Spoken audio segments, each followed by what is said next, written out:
This Money Watch segment is brought to you by Prudential.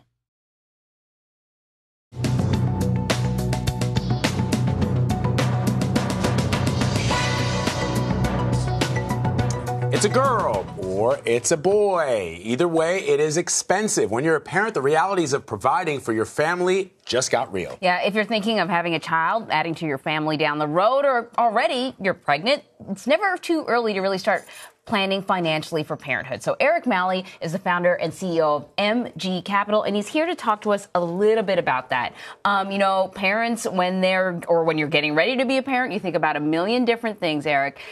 What are the mistakes that parents make, though, when they're planning to have a child? I think first off, they don't realize that savings is an event that you need to start early. Right. And begin planning that so that it's part of an everyday ritual where you're thinking about saving for a specific event.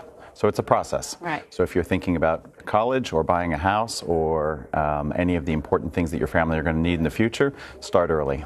Because ultimately, statistics show that it costs more than $250,000 to raise a child from the moment that it's born to the moment that they get out of the house for college or you kick them out of the house. So before then they come back. I don't have kids, so I can sort of like joke about that. When you speak about college, there are all sorts of vehicles to help you save for college. People give you all sorts of advice. You hope that you give birth to a basketball player or somebody like that, so you don't have to worry about it.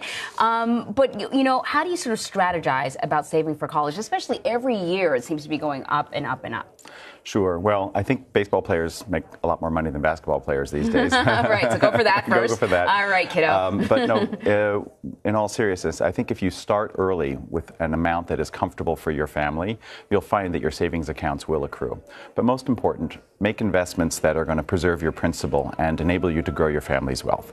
You don't want to have risk associated with your savings that's going to be such an important part of your child's future. So make sure that it's safe. But sometimes there are I've seen kind of specific vehicles for saving for college. Are those just is that a legitimate option, or is it just sort of like something to hook parents, basically? Well, I think transparency in your investments is going to be very important as a parent, right? You want some financial peace of mind. You don't want to have a distraction.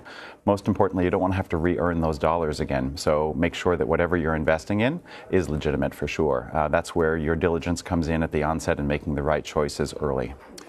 So should a young family with a young child, should they be looking, for example, in their asset allocation, should it look as if they are planning for the future by having more high-octane investments than they might perhaps have if they're a little older in their life?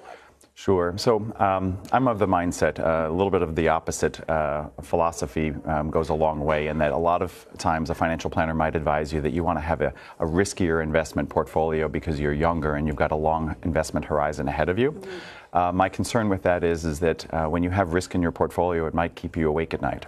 And so thinking about investments where you have low volatility, where investments are uncorrelated to the broader markets, where you know that what you've already earned is actually going to be there when you need it. So any type of investment that's going to allow you to outpace inflation is going to help you reach your goals. So what about these sort of 529 plan that a lot of parents have heard about when it comes to and it's interesting. I worked in asset management for 20 years. I was part of the team that helped put those together in the initial years that they were sort of launched.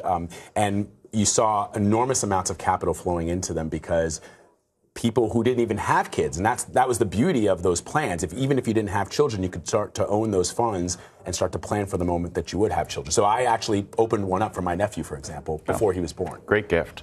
Anytime you can make an investment that's tax efficient, obviously you're going to be, potentially even gaming the system. But I think the key here is making the commitment to begin saving. Right? It's a process. It's not an event. You can't wake up a year before college and say, I'm going to start saving now. You start really early, and that will give you the peace of mind to know that when you're ready to make that investment and let your child go off to college, which is a privilege, that you can help them as best as you can. A lot of times kids get, their birthday money. They might get $20, $50 in a card.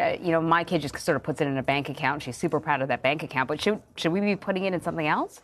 Well, I think it's a good idea that you put half of what was given to you in the card in the bank account, because that begins the ritual for the child of thinking about savings as an event that I need to participate in also. So what should people be concerned about when it comes to taxes going forward once they have a child? Well, taxes are a very real consideration when you're thinking about investing. Certainly, if you have tax consequence on your investment, that's a good thing because you've earned a positive return. I look at investments in a couple of ways. If you're able to make an investment where you can produce a dividend every year that actually increases your family's cash flow, of course you're going to have taxation on that, but ultimately that's going to be the best way for you to increase income in the near term and provide you a committed savings account. You know, one of the things that's really hard for people to talk about is money and the way they approach money. Any advice for parents when it comes to talking about how you save, the types of things you want to save for? Money becomes really emotional. Sure. I think it's emotionally charged in particular because people don't feel like they have enough money to talk about. And the reality is that any amount of money that you can carve out of your income to save for your family is what's best for your family. So even if it's $20 a week or $50? It's a savings account. Okay. Right? So I would get started. Certainly don't wait. $20 a week is a great place to start. All right. Eric Malley, thank you very much. Good advice. Appreciate it. Pleasure.